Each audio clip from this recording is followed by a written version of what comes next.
é tanta notícia boa que a gente acaba se perdendo no meio dessas notícias todas. Comércio no Brasil. Efeito Lula. Vendas do comércio têm o maior crescimento em 15 anos. O que está acontecendo com a economia brasileira, Léo? Efeito Lula, Léo. Você já começou introduzindo o tema e é exatamente isso. Olha, o efeito Lula é exatamente a ideia de dar confiança para as pessoas que elas podem comprar. A partir do momento em que as pessoas começam a ter confiança que elas podem comprar, o comércio começa a ter confiança que ele pode vender e a partir daí ele contrata pessoas. Quando o comércio começa a vender mais, a indústria começa a vender mais. Aí a gente tem a realimentação da coisa, né? A indústria contrata gente, o pessoal da indústria trabalha, ganha dinheiro, compra no comércio. O comércio contrata gente que ganha dinheiro e que compra no comércio. E tudo isso acontece por quê? Efeito Lula. Lula dá confiança para as pessoas que elas vão vender através de programas como Bolsa Família, o aumento aí do limiar da pobreza. Tudo isso são os efeitos de políticas que a gente chama na economia de políticas keynesianas, que são aplicadas em todos os países desenvolvidos em momentos de crise, mas que os países desenvolvidos acabam falando com a gente que nós não podemos fazer isso aqui. E chama-se efeito Lula exatamente porque, enquanto nós estamos aí sob o governo Fernando Henrique, sob o governo Bolsonaro, sob o governo Temer, os Estados Unidos mandam na política interna brasileira. Aí o que o Brasil faz? Tira o efeito Lula e coloca o consenso de Washington, que é empobrecer a população,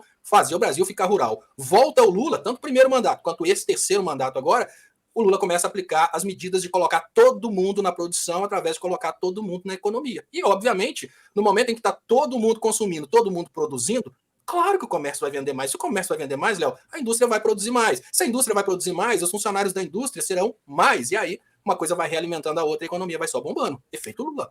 Mas, Léo, o pessoal está dizendo que é sorte aqui, ó. A Danaína está dizendo que é sorte, dá-lhe Lula. Como é que você vê esse pessoal recalcado que sempre fala que é sorte, Léo? Sempre vão dizer que é sorte, né? Lá atrás diziam que o Lula estava surfando na onda das commodities. É preciso, sim, dizer que as commodities tiveram uma queda durante a crise, mas no mesmo momento em que o Brasil estava ficando próspero com o Lula surfando nas ondas das commodities, países africanos que também tinham commodities estavam entregando suas commodities, mas matando o povo de raiva, porque estavam sob controle indireto dos Estados Unidos. O México, sob controle indireto dos Estados Unidos, sempre colocou grande parte da população na pobreza, apesar de ser um país tecnicamente rico. Não é sorte, é aplicação de uma metodologia que dá dignidade à maioria da população. É exatamente contra esse método de governo que os países como os Estados Unidos trabalham, Léo. Afinal de contas, no momento em que o Lula começa a dar dignidade para o povo brasileiro consumir, aquela picanha que antes era toda vendida para os Estados Unidos, agora fica aqui no Brasil para ser consumida no Brasil. E é lógico, a gente fala da picanha porque o Bolsonaro fica desesperado, mas podemos falar isso a respeito de todos os produtos brasileiros que antes eram voltados somente à exportação e agora começam a ser consumidos por pessoas no Brasil. Enquanto você fala aí, Léo, você está falando dos agroexportadores, né? Isso aí é um supermercado fazendo a promoção da picanha, R$ 39,99. Então a picanha tá chegando, Léo. Tá chegando mesmo, tá barateando. A picanha estava quase cotada em ouro, né, Léo? Durante o governo Bolsonaro, exatamente porque ela estava toda voltada à exportação. A gente estava falando aqui da sorte do presidente Lula. Olha o que já estão compartilhando no Twitter. Que fofinho para botar em casa, no jardim, né? Olha só, o Lula dá sorte. Sempre que ele vira presidente, a economia melhora por pura sorte. Eu recebi do senador Humberto Costa. Ele botou assim, ó.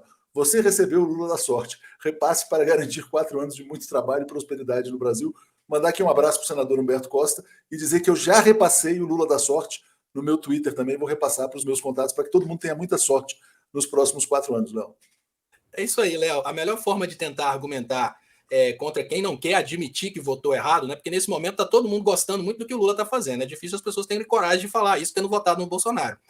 Mas a melhor forma de julgar é essa mesmo, porque você não pode reduzir ao nível do imbecil. Se o cara é imbecil e o cara quer continuar demonstrando para todo mundo que ele é um grande imbecil, e se você for tentar reduzir ao nível dele para discutir com ele, você estará sendo um grande imbecil. Então, a sátira é a melhor forma de responder à imbecilidade. Quando aquele bolsonarista vier falar que é pura sorte, que é o momento, é porque não tem pandemia, etc., manda para ele o Lula da sorte, está resolvido.